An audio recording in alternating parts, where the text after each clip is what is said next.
Hi guys, this is Serena, and wow,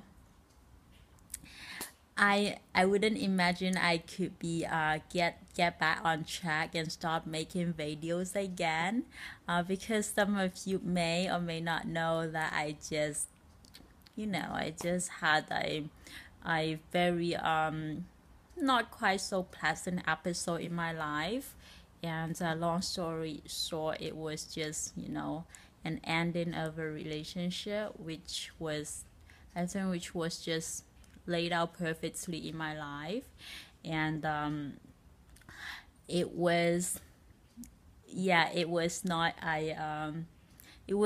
a pleasant experience for me, but like right now I could just think of it, and it doesn't bother me as much as I thought it would. And what can I say? Thanks to Faster EFT. So basically, it was the tap in, just got me through this. I can't live without tap in, and so it's been amazing learning opportunity for me, and amazing healing opportunity as life experience brought up for us the pain and hurt, and when the painful feelings occur, actually it didn't occur from the outside world, it has already been within us, and when it get a chance to surface, it's just a perfect opportunity to heal. So I truly believe that with all people we encounter in life, people we like, people we don't like, people who love us, and people who hurt us, they are all here for one purpose.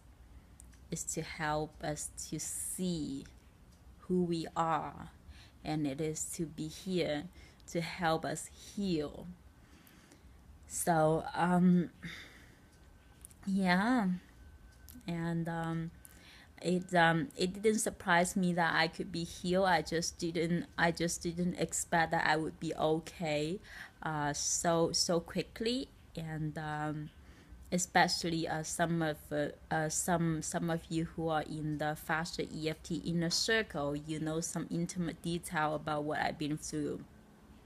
But this is not the focus of my YouTube video today, and I do have something that could be of really good value that I would like to share with you, and hope what I'm going to share will give you some insight, and will help you use a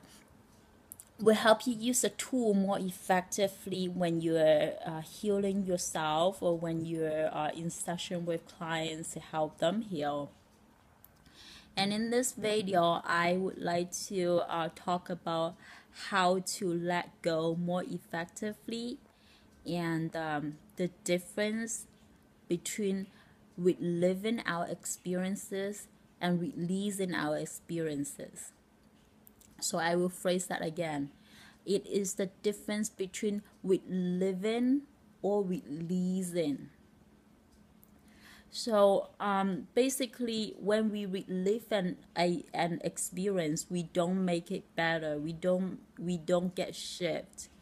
And when we relive an experience, we can only get re-traumatized, because of the emotion that could leave the effect in our mind and body. But as we release the emotion that been attached to the memory, to the experience, that way we set ourselves free and we get healed. And I would go in a little bit further and explain a little bit more. So what is the difference between reliving and releasing? Basically, it is just the mindset. It's just where our mind is at. When we relive our experience, our mind is inside our story. My mother did this to me, my father did this to me, and they did this to me, and the world is against me. That way, when we are telling the story in that way, we are actually living in our story, and that does not help us heal. So I will say that again. When our mind is inside a story, still being a victim, that way we are reliving our story. We're still in that victim mentality. We are still,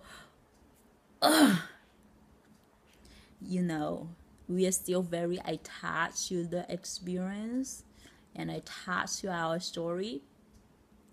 And now we get an idea of what reliving a story is. And now I would like to as well explain a little further what it means when we release an experience. So, like I said again, it is really about where our mind is at. In the reliving of an experience, our mind is inside a story. When we release an experience, our mind is outside of the story. We are actually being a witness of our experiences. We are a witness. Instead of saying, oh, they did so and so to me and they pissed me off and I am so freaking pissed off, that is not releasing. And releasing is, I will say that one more time, when we step out of our story, when we are being the witness of our experiences, when we could say, instead of what they did to me, we would say how we feel, what I feel, what I felt when that happened. And it could be the feelings, the emotions, and the sensation, or the voice that is playing in our head. I heard that in my mind, or the pictures we see. But that way we are not in the story saying, oh, they did so and so to me and I'm just gonna punch them in the face. No. That is not releasing. That is reliving, and that will re-traumatize you, and that does not help us heal. And I would recommend, if you're still at that place, don't start tapping yet, because chances are really good that as you tap, when you're in that mentality, when you're in that mindset, when you're within your story, I'm not saying that may not help.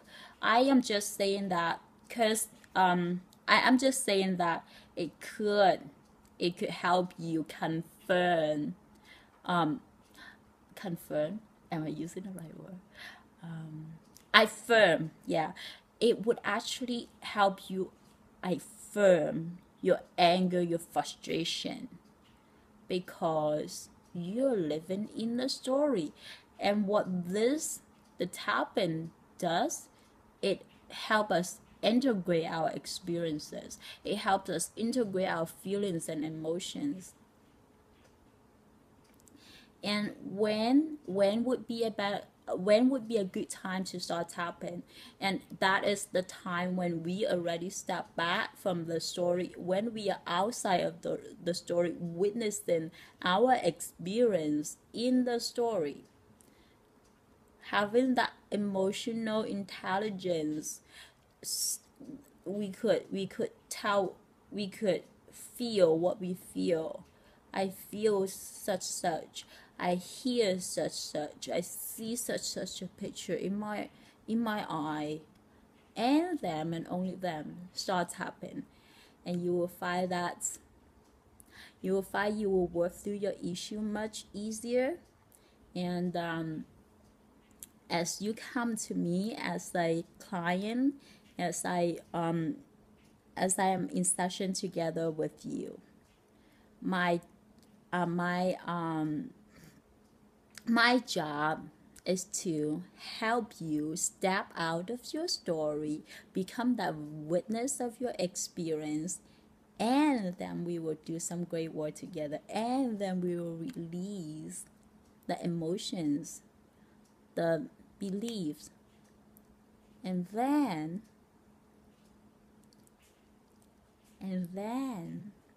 the quality of our memory will improve, and then we become less attached to our negative experience, but instead we make more room for the positive to flow in, and we become much happier and much more peaceful human.